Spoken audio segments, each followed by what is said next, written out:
It's definitely been a blur of a year. It's settled in now. It took a little while, I must admit. It was one fight after another fight, which I didn't mind. It was training camp after training camp. I love, but it was tiring. My body had taken a battering over that year.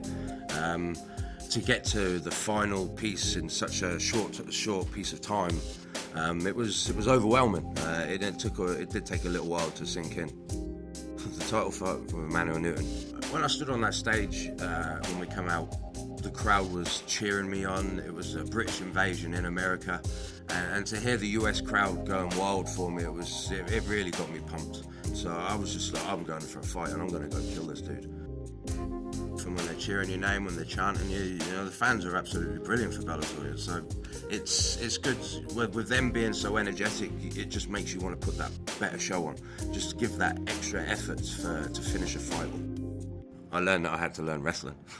There was a lot of things involved. Strength and conditioning. There was a few pieces what I was missing from my training, but I didn't think that I needed it. But then after that fight, it definitely proved that I did. So I think it was like halfway through the second round, I was like, my legs are not strong enough to finish these triangles. I'm just going to hold him in position, keep punching him in the face, and then if he moves and gets out of it, I'll just get him again and carry on punching him. And but that was the thought in the second round, was that I need to do strength and conditioning. I need to start building up my legs.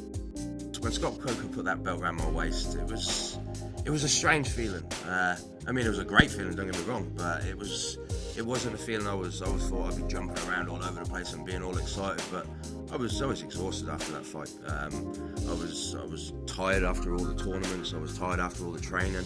I wanted to burst out into tears, but I didn't want to cry on the camera, so I waited until we got into the back room, and that's when it was just a very, very emotional roller coaster.